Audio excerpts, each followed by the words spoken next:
What happens at Grandma's stays at Grandma's is a model for you and your grandkids. If it's fun, it's fair game. But lately, hip pain has you grimacing more than laughing. And that's the moment you realize life's too short to put off treatment any longer. The Joint and Spine Center is Cincinnati's leading destination for orthopedic care, with hundreds of joint replacements each year. So when a moment has the power to change the rest of your life, go to the one place with the power to change it for the better. The Christ Hospital Health Network. This changes everything.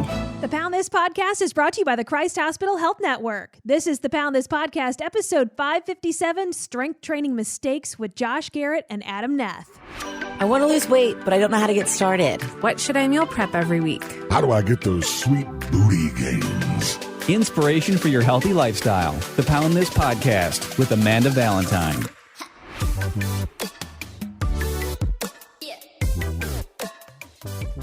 Thank you so much for listening to the Pound This Podcast. I'm Amanda Valentine. Returning guests, it's been a hot minute. Josh Garrett and Adam Neth. Did I say it right? Yes, you did. Yes.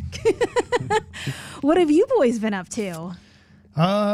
We just opened the gym back up, 1st of June? So just getting back into that hamster wheel. Yeah. Well, before we get into our topic, I'm just super curious of what's it like having a gym open in the COVID world? Because I know a lot of people that listen to this podcast are still in areas where gyms have never opened back up. And they're probably like, why the heck not? When there's other places that have gyms open. So do you see that there's a problem with gyms opening? I mean, what's the vibe that you guys have had as trainers and a gym owner? I'll let Adam answer this one. I think everything's going pretty smoothly. Yeah? Yeah. Well, I mean, this place, too, is at Cincy 360. It's just not like a normal big box gym where you have people crowding. It's that, I've never seen more than 10 people in here, by design. You know what I mean? Yeah, that's the nice thing is that every trainer is responsible and cleans up after themselves. Whereas if you're at a big box gym. And our clients are super responsible, too, right? Like, they're taking their temperature. If people aren't feeling well, they're giving us the heads up, just, hey, I think this is allergies, but just wanted to let you know. Yeah. So it's more of that community feel. So people are kind of, nobody wants to be the one that closes the gym down. Yeah. That would be. Well, how does everybody feel outside of just the gym being open? Like, are people in the same physical sort of shape they were pre-COVID, or are you noticing a lot of people kind of fallen off track because things are so stressful and the world is so flipped upside down? Or is it pretty much kind of stayed the course? It's obviously going to vary client to client, but for the most part, I would say that everybody's super stressed and, they're coming back with completely different bodies than what they left with. Yeah. So, but you have some people that have actually made positive gains through COVID because they had a little bit more time, to devote to working out or walking or exercising or whatever the case may be. Yeah, because some people have a little bit more flexibility now, whereas other people are just highly stressed about the situation. Right. So, well, I know I just had a conversation with somebody a few days ago, and she said when her gym opened back up, that's the only thing, basically, her life raft keeping her together, of still having a community, going to a space and seeing people outside of working from home, of thank God the gym's there so I can let out some of this stress and that energy and, do something good for my body, but also just be around people in a safe way and not super freaked out and stressed out about it. But with that being said, with, some gyms being open and people comfortable going to gyms and other people doing at-home workouts, there's, and everything being kind of tossed up, I think that generally people think, I think I'm generalizing, but a lot of people exercise in general kind of just goes to that straight up cardio aspect. Mm-hmm. Cardio is easy. You can go for a walk, you can go for a run, you can run up some stairs or whatever like that. And so I think that maybe for a lot of people, especially in quarantine and going out of that, it's your easy fallback is to go into a cardio routine. But really, the secret sauce is adding some strength training in there. So whether somebody is at home or they're at a gym, that's what I wanted to talk to you guys about, just kind of the importance of making sure you have strength training in a routine and what exactly that's doing for your body. Yeah, strength training is like you said, it's the glue Yeah. that holds everything together. I mean, you're speeding your metabolism up, your body's working more efficiently, you're fighting against gravity, structurally, posture is better. It's just aids in everything. Yeah. So, I mean, does that like body weight exercises count, or is it feels like people feel like they have to have a full set of weights and have full access to all the weights at a gym? I think it's kind of a case-by-case basis. Some people can just stick with body weight for where they are and then progress their body weight from there. But, if you are more intermediate or advanced, then you're going to have some sort of loading or putting added your body resistance. in a different position. It's your body always has to adapt to whatever you're throwing at it, right? So if you're the type of person that you hit weights all the time, maybe going through a cycle of body weight is going to be beneficial for you, but if you're somebody that does cardio all the time, then adding some load is going to be beneficial for you. And it varies so much person to person. So if you're making it your goal to gain muscle, gain strength, what should your strength training routine look like in general? Broad sweeping statement for somebody. Like how many days a week? How often are they doing that? I mean, man, that's such a low. It's just so hard because it's such varied person to person, But I would say general broad stroke answer, 3 days a week would be sufficient, because a lot of people don't give themselves enough rest in between, especially the people that are, hell bent on changing their lifestyle. Okay, starting on Monday, I'm getting into the gym, and then Monday, Tuesday, Wednesday, Thursday, Friday, and then they just burn themselves out. And then, it's a marathon, not a sprint. So also, I mean, that's an area where people fail with strength training. I know you have a list over here, Adam. Like, what are some other, kind of missteps people make whenever they're strength training? I just put some things down. So I put down just not being consistent enough. So if you are doing like a full body 3 times a week and you end up just every Friday skipping your Friday workout, then you're just not being consistent enough to make progress. Or skipping giving up leg day. Yep, skipping leg day, every leg day. Or just even like, I mean, so many people seem like they want to spot train too, of like, I want my arms to look really good. And it's like, if that's not happening on their timeline, then those exercises start fading away. Yep. And so I think that's probably, I mean, how do you stop that though? I mean, you guys are trainers. Like, I'm sure that you get those sorts of things all the time. Like, I just want to quote unquote tone my arms. And then how do you explain like, well, this is going to take a minute? Yeah. That's one of the hardest parts, I would say. Yeah. I mean, it's such the 6 inches between your ears, everybody comes in and they have this idea of what their goal is and they know what the top of the mountain looks like, but they don't want to climb the mountain. And, it's just one foot in front of the other. And it's a daunting process, but unless you learn to embrace that process, I mean, you're going to have a lot of pain through the process because you're going to be like, oh, this is so stupid. I'm not making results. I'm not seeing gains, blah, blah, blah. Yeah. And And then you're just not being consistent enough with it. To where, celebrating those little victories are huge for people. And I won't think that the general population gives themselves enough credit for those little gains. Just adding 5-10 pounds to your bench or your squat is huge for people, but yet people are like, whoa, it's not good enough. Everybody resorts back to that negative talk. And it's just, if you continue with that negative talk, it's going to be a long road. yeah. So, I mean, again, I don't even know if you want to answer this or not. Broad sweeping statement. Would you say like at least give yourself 6 months, a year to be consistent on something like that rather than just a few weeks? Yeah. A quarter. I think if you 4 months, you can you can get an idea of 3 to 4 months. You can get an idea of whether something's going to work for you or not, right? Like you and I have talked before about, some people just don't gel well with this type of exercise. So you got to find something that you enjoy. Yeah. So if you've tried strength training for 3 or 4 months and it's just not your cup of tea, then what are your bare minimum metrics that you have to hit to have strength, right? Because we have to have muscle. You have to have strength of some degree. So, maybe it's just you're going in and you're only doing 3 exercises because you don't really enjoy strength training. But somebody like Adam that enjoys strength training, he's going to have to almost rein himself back from working out too much, because you know that's going to inhibit him from making the strength gains that he's trying to make. Sorry, I'm rambling. Oh, you're fine. So what are some of the other stuff. things on your list? I put on here changing exercises too often. Okay.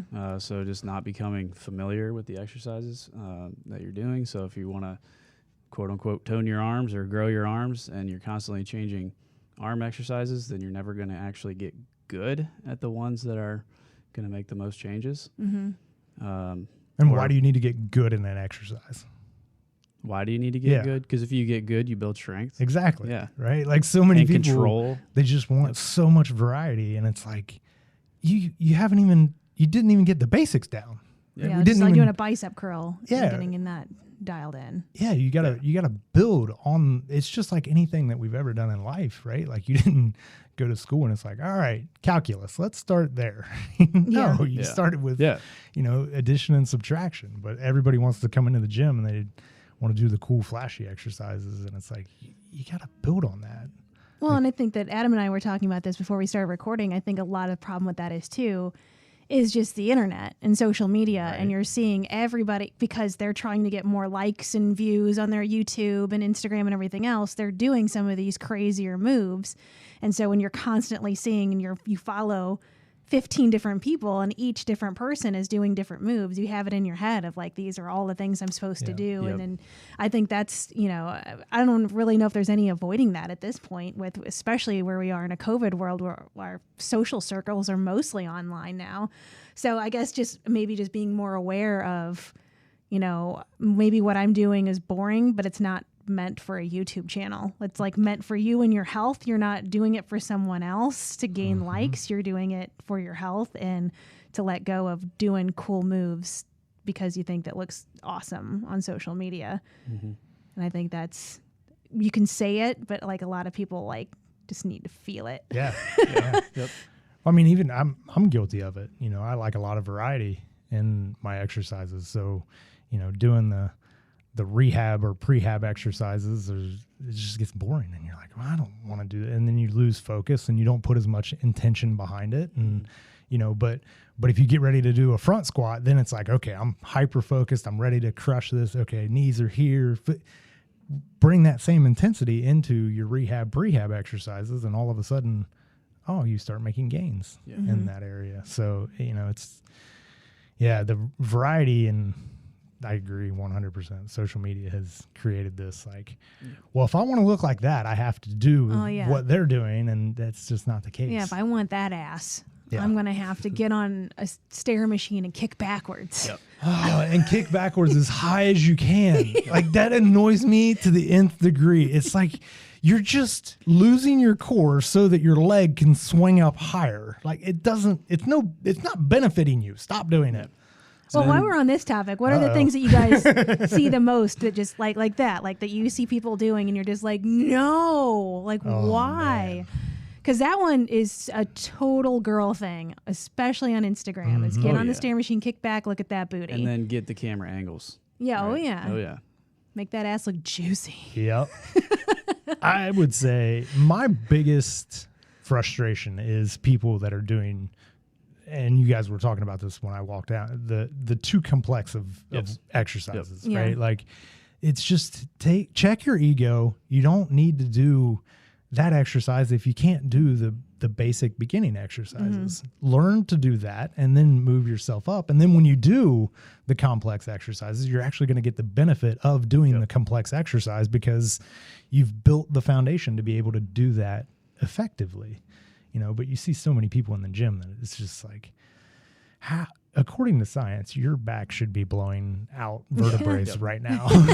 Yeah, that's exactly what I put on this list for the next one. Is just put not knowing how to put tension on a specific muscle, and most people are using too complex of exercises for themselves to put tension on the muscle. Yeah. So, and I can blame that on social media. Yeah, you're not doing that mind-muscle connection because you're too busy thinking about what's the next, move, how to move your arm instead of actually just feeling the exercise. Intensity, focus, right? Like those are two conversation pieces that go into strength training. Like so many people just come in and, oh, I forgot I had to do this. It's like, what? You're at rep 7. Why are you thinking about what you should be doing in an hour from now? Focus on what you're doing. Oh, that's hard to do though. Agreed.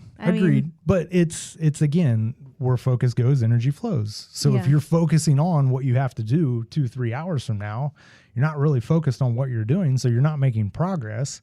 You blame the program or the exercise that you're doing. And it's in turn, you're just not putting the energy and focus into it that you need to, and that would go into like the tension of the muscle. It's, are you able to contract that muscle? And I know we've talked about this several times, is the person gets done with the 12th or 15th rep of something. And where'd you feel that? Well, I felt it not really anywhere. Oh, yeah. What? Focus. I'm guilty of that. We're all guilty of it. I mean, this is all stuff that, we all do. Yeah. It's just stuff that we need to be aware of and try to limit the amount of time that we're doing it. Yeah. Well, that's why you guys have jobs as personal trainers, because it's like, I'm all floating in my own world. I need you to be like, hey, no, are you feeling in here? Do this. Like that's why that job exists, or one of the reasons, because otherwise either you would just never do it, you would just never work out and not have that motivation, or just fly through stuff and be like, I don't know, especially now with social media, like, oh, I'm just using this as my template to tell me how to do it. But nobody's guiding you or watching your body, and you're probably not even watching yourself in a mirror. You're watching the video and you're just mimicking it. And I think I'm doing it right. Yeah. I mean, isn't that what most online workouts are, though?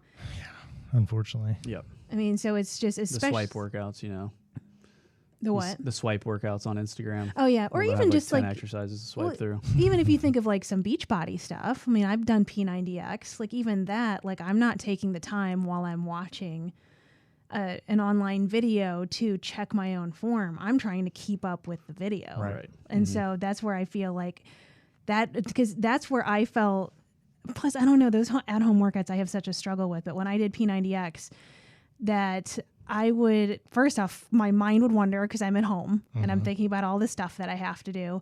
And then I'm like, I have no idea if I'm doing this right. Like, I have no idea. I'm like, I'm just going through the movements and hopefully I don't jack myself up.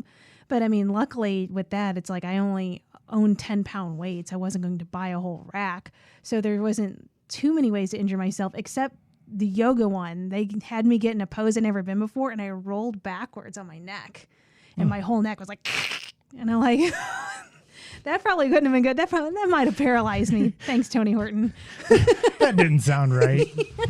But I mean, it's like, so how do you, I mean, I know I'm going off topic here, but like when you are doing like a strength training exercise, if you are at home and you are dealing with weights and bands and you want to focus and you want to have that form, like how do you make sure that you're in the right placement? Like, do you make sure you set up a mirror and you really focus on getting that movement, even if you're watching a video? Like, how do you navigate that? I would suggest just using your phone and recording yourself. Okay. And then you can watch it in slow motion or pause it at the bottom or top or whatever.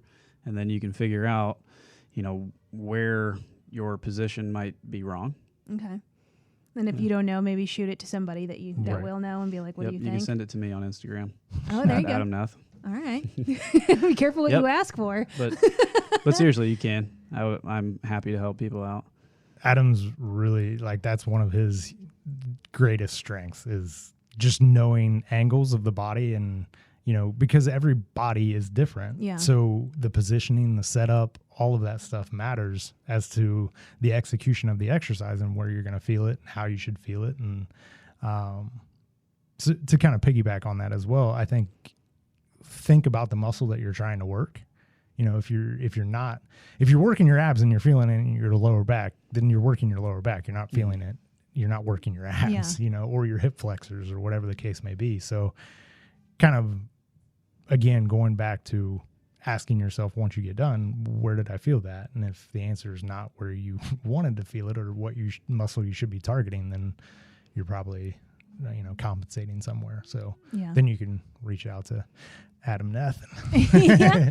and ask why. Did you have anything else on your list? Let's see here. I did have not managing your stress. Yeah, I Right. think that's probably ranked very high for all of us right now. Absolutely. Yep. Oh my Too God. little sleep. Too Yeah, that much too. sympathetic activities. Too much stress. And to be clear, like stress is everything. Yeah. Like people think of just good stress, bad stress. Your body only knows stress.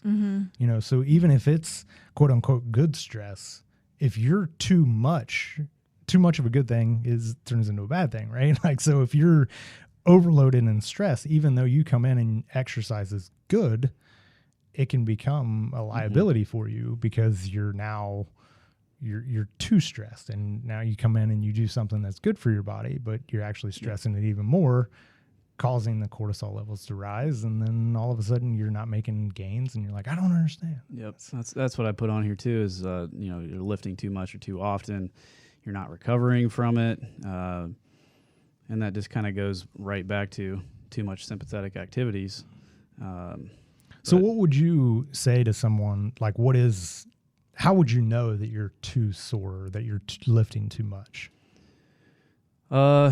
Just DOMS, delayed onset muscle soreness, just kind of watching and seeing how long their soreness lasts. Yeah. So if it happens to last like 4 or 5 days, maybe that was a little overdone there. And then also performance. So like if you do, let's say you do glutes on Monday and you do glutes on Thursday, and your performance drops down on Thursday's workout from your hard workout on Monday, maybe you did too much on Monday. So it's all just being self-aware and paying attention, which I feel like a lot of us are bad at. Yes. Just tell me being what to honest to do. yourself. Right. Yeah. Well, and that's where the stress comes in. It's like I'm worried about enough other things. Like everything else in my life is on fire. I want to come to the gym and I want to like crank it out and not think and turn off my brain whenever you should be focused. But then I know maybe I'm 100% guilty of that. It's one of the reasons I love lifting so much. I'm like, I'm just going to come in here and I'm put on blast some music. Oh yeah. And I'm just going to crank it out and it's going to feel awesome. And I'm not going to think about anything else while I'm doing it. But I'm also not going to fully focus on what I'm doing either. It's just like, just click me off. Same thing with running when I ran all the time too. I like, other than focusing on how much I hated it, but I loved it at the same time, was like, I just wanted it to clear my brain. So I was never thinking about form. Am I running the right way or anything like that? It was just like, I want to click the switch off. And there's a balance to that as well. Sometimes you need to just click your switch off and just go turn your brain off and go for a run. Yeah. That's where knowing yourself and knowing where your body's at, if your body's presenting pain, then you need to stop doing the activity that you're doing, but sometimes it's like you said, you're just so uber stressed that it's just like, I don't care if I'm doing it right, wrong. I wish I did it perfect, but I'm just turning my brain off, lacing the shoes up and that's going. the thing. Some people get into a hole because they use working out as like stress relief. And if they're stressed out at, work and at home, then they come in here and they just get more stressed out. Yeah. So Yeah. Then the can be cycle. that little cycle. Yeah. You get the serotonin and the endorphin rush, and it's like, oh, I want more of that. Yeah. So then you go back and you try to get that quote unquote high again. And, that's where you can kind of spiral out and dig yourself into a hole. And then you got back pain at 35 and Yeah. Well, and I know one of the things that you brought up before we started recording, Adam, was that you're not eating enough. And I really wanted to touch on that because I feel like that is a big problem, especially for women, that you're so hung up on a calorie count and a number that even if you're trying to gain muscle, that you still feel like, oh, that I got to stay under this 2,000 calorie mark, otherwise I'll get fat. And it's like a real fear. So like, how can, you work through that where it's like, well, you have to eat more to do this, but then it's just this tug of war with yourself. Yeah, it's a mental battle to do that. But I would say just start off by doing less activity. So stop lifting as heavy, stop lifting as hard, not as much intensity. Drop down your cardio just a little bit and increase your food and see how you do for a week or two. and you could increase your food minimally. So you could do like 250 to 500 calories and see if, you start losing body fat from doing that, because your body's going to be less inflamed and less stressed out because you're not stressing it so much in the gym, and you're giving your body the calories that it wants and needs for recovery. Yeah, and it doesn't seem like, when you say it out loud and you're just like, give yourself 200 more calories, like it seems like that's like nothing. But for some reason, when you're in that mindset and you're in that mode, like an extra 200 calories a day, you think is going to make you lose everything that you've worked so hard for. It's like this, but it's for like a lot of people, at least before weight loss, like you would just like eat 200 calories in one handful, and it's like no big thing and you don't think about it. But when you're so honed in, it's so crazy, like how much, what a just mental game it is. And when you can like just look at those differences of like, yes, you can control like how you perceive this, of how a handful of trail mix seems like nothing. That's 200 calories most likely, but they're obviously not going to gain 10 pounds from that. So I don't know. It's a weird world, man. You just got to trust the process, really. And not be afraid to eat. Adjust it, right? I think that's the biggest thing is test, retest. Like get an idea of where you're at, add or subtract the calories or the exercise or whatever the variable is, and then retest it. And if you had positive gain from it, then continue to do that until you hit that plateau. And then you got to change it up again. I don't know. It's just everybody has this euphoric idea of that there's going to be an end to this thing. And it doesn't end. You just keep changing it. You just keep adapting to it. You keep evolving from it, and you keep learning your body, and, you're changing your goals. You're changing your, man, I'm super stressed at work. Okay, well, now I'm in a maintenance phase. Or now I'm not so stressed at work. I don't have all the family stuff that needs to get done. I can hyper focus on losing the extra 5 pounds or whatever the case may be. It's just, I think people have this idea that once I get here, then I'm done. I'm good. And it's not going to happen that way. You keep evolving, you keep changing it, you keep adapting from it. And I don't know, test retest is the best thing that people can do. So many people just grab a handful of darts, throw them at the dartboard, hope that something hits the bullseye, and then they have no idea what hit the bullseye, and they just keep trying the same thing, or too many variables and not being consistent with it and that kind of thing. So, well, and to bring up the point that you made earlier too, that's why it's so important that you enjoy what you're doing, because this is a lifelong thing. If you want to work on growing your muscles and keep just even maintenance, just keeping your muscles healthy so you can stay flexible and have, and age well without being all broken and be like where you can't get out of bed in the morning, then that's something that you're going to have to just do forever. So you better find a way to like what you're doing, because you're kind of signing up for that. And that doesn't necessarily mean you got to be shredded, just to be healthy. And,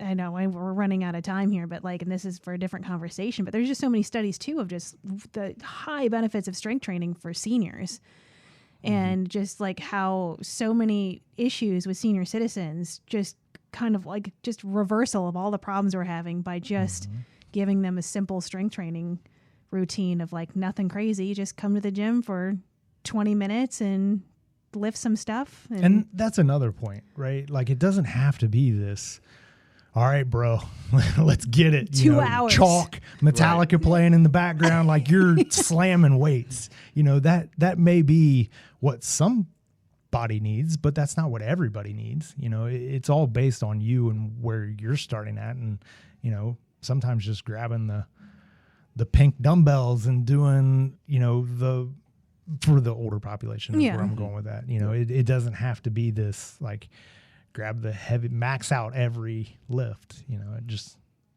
Well, yeah. And even where I've seen so many videos of people that have started very morbidly obese, and their exercise routine is hands on the wall and just pushing themselves towards, and again, it's you didn't go day one, let's go ham. You just pushed yourself away from the wall, or stand up, sit down. Stand up, sit down. And so many people don't associate the extra weight that they have as being weight. Right? If you weigh 300 pounds and you take a person that weighs 200 pounds, Well, you're doing a squat with an extra 100 pounds. That'd be like that 200-pound person grabbing a 100-pound dumbbell and doing a squat with it. Yeah. But people don't associate that because it's just their body. And, but if you do have extra weight, you can use that as your weight. Yeah. So, So if anybody has any questions, they want to send videos on their form, they find you on Instagram, Adam? Yep. Find me on Instagram at Adam Neth. All right. Spell it. Last name Neth. All right. And then Josh, email, is that where you want to go? Not Instagram? Yeah. Probably shouldn't send me anything on Instagram. Yeah. So if somebody has a question for you, where do they find you? You can just info at Cincy, CINCY, 360fitness.com. All right. Awesome. Thanks, guys. Cool. Thank you. Thanks for having me. For info on health coaching and more, go to AmandaValentineBites.com.